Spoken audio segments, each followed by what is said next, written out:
Now come to the numericals based on work power energy.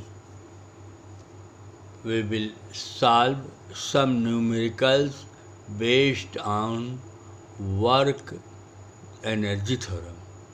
Numericals based on work energy theorem. इसके पहले work energy theorem मैंने prove किया है, उसी पर न्यूमेरिकल्स बताएंगे आपको. तो पहला न्यूमेरिकल यह है कि find the work done in 2 second by this VT curve. ये वेलोसिटी और टाइम एक कर्व दिया है, इससे हमें 2 सेकेंड में टोटल वर्क डन निकालना है. तो 0 पर velocity 10 metre per second, 2 second पर velocity 0, t equal to 0, v equal to 10 और t equal to 2, v equal to 0.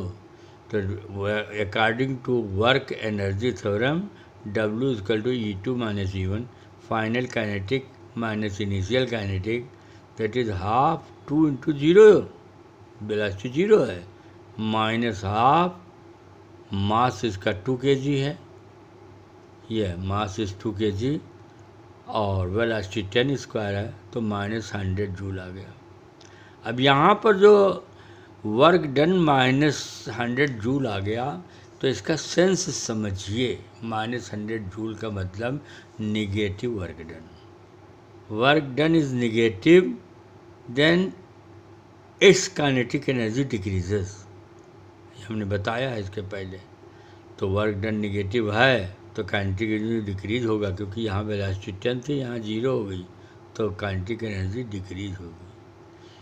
तो वेलोसिटी डिक्रीज हुई, तो हियर v डिक्रीज है, यानी काइनेटिक एनर्जी डिक्रीज हो जाता है due to this negative work done. Due to this negative work done. Question number 2 पे आइए. क्वेश्चन नंबर 2 है आपका,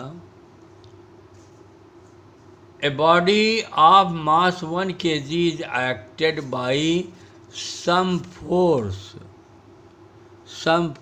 सच that displacement s is equal to 2t square minus 2t plus 10. Find the work done.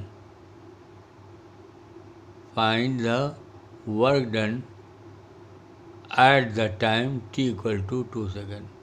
Find the work done up to the time t second. मैंने 0 से 2 second के बीच कितना work हुआ.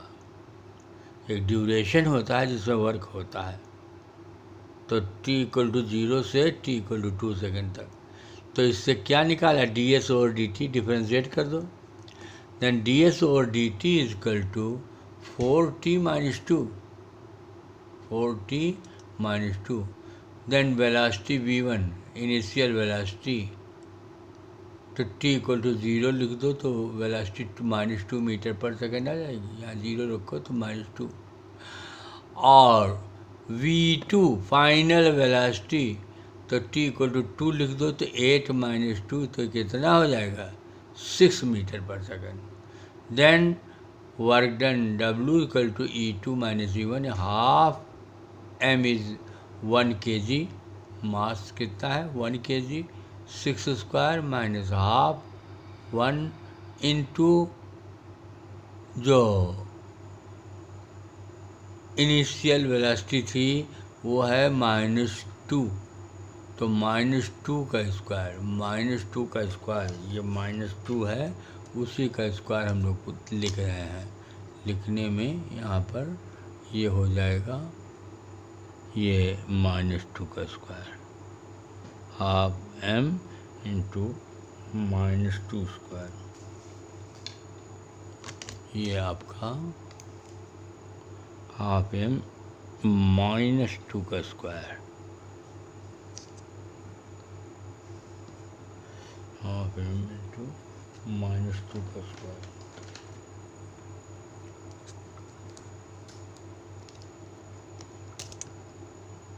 -2 का स्क्वायर होगा।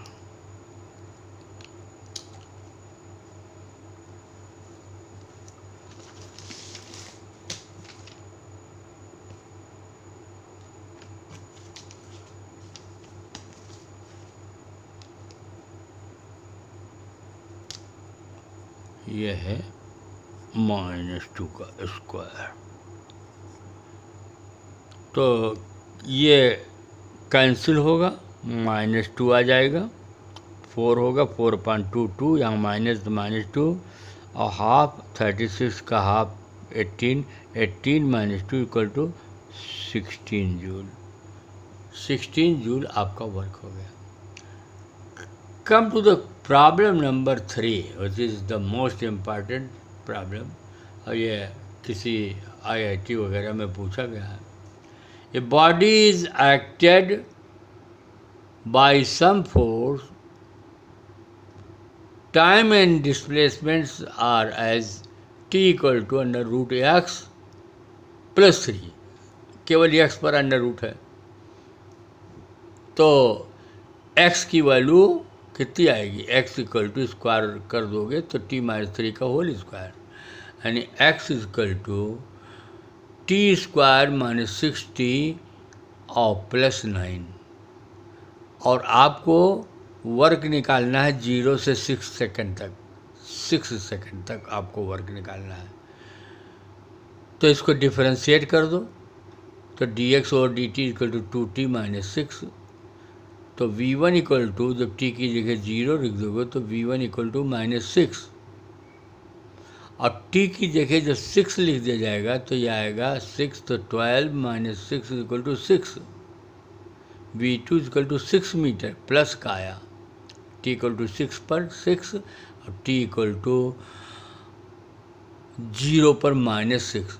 अब work done W = change in kinetic energy, ½ mv2² - ½ mv1², ½ m6² -½ m -6 का whole square, तो ये 6 ही हो जाएगा, माइनस का स्क्वायर प्लस होता है, तो दोनों बराबर आ गए, तो ये वर्क डन क्या हो गया? 0। वर्क डन क्या हो गया? 0। तो ये बात आपको मालूम है। अब एक चीज़, एक सेंटेंस मैंने आपके नॉलेज के लिए रखा, when speed is constant, when speed remains constant, then there will be no work done. When speed remains same, then work done is 0. अगर स्पीड कांस्टेंट रहे, वही रह जाए, remains same, then work done is 0.